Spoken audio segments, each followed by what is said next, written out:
Vamos falar de planejamento familiar?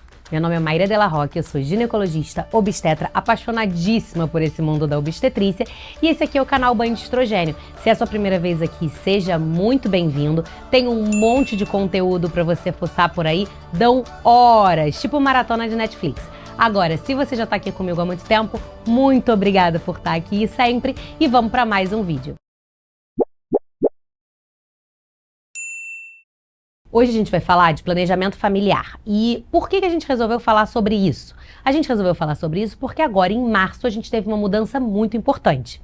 Em 1996, foi sancionada uma lei que era a Lei do Planejamento Familiar.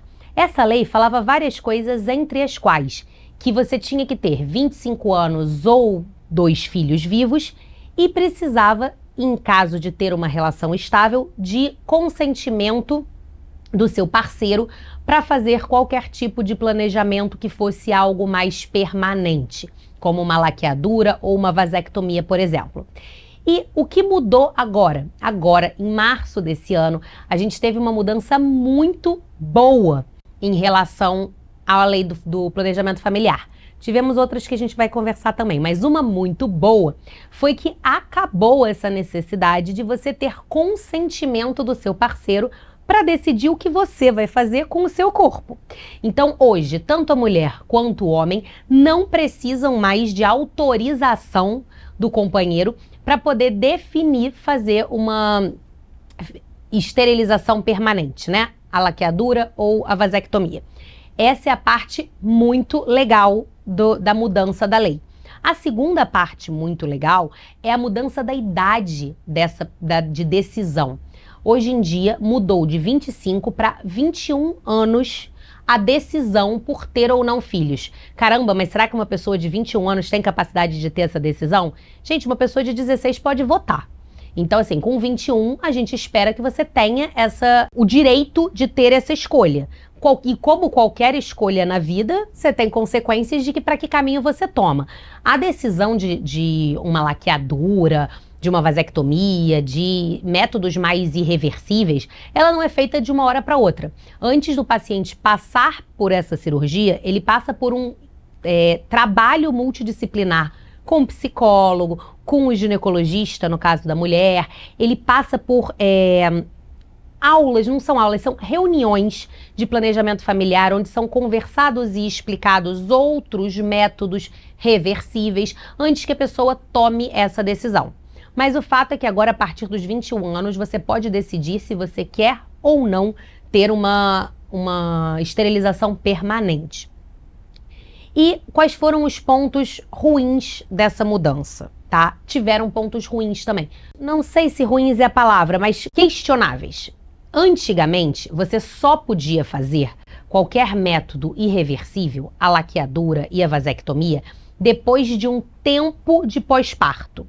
A gente não podia, diferente do que acontecia, porque a gente sabe que na prática isso era feito, mas por lei era proibido que a esterilização fosse feita durante o parto.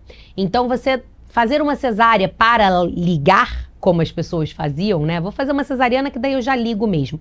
Era proibido. Isso não podia ser feito. De 96 para cá, você precisava de um tempo de pós-parto antes de tomar essa decisão. Agora não.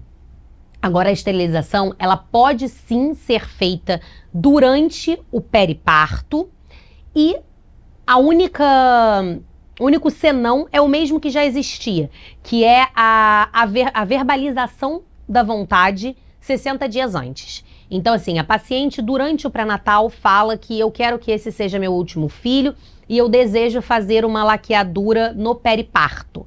Se esse desejo é avaliado, analisado e mostrado 60 dias antes do parto, você pode fazer essa esterilização durante o parto. Qual é a questão daí?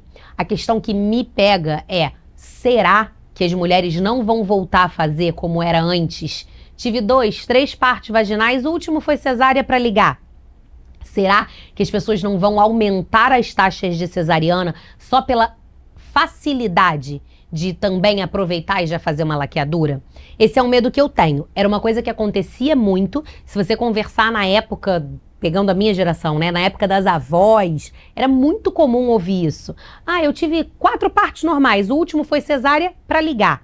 Então começou-se a ter uma onda de cirurgias, e cesariana é uma cirurgia de grande porte, começou-se a ter uma onda de cirurgias em mulheres que pariam naturalmente antes só para fazer a laqueadura.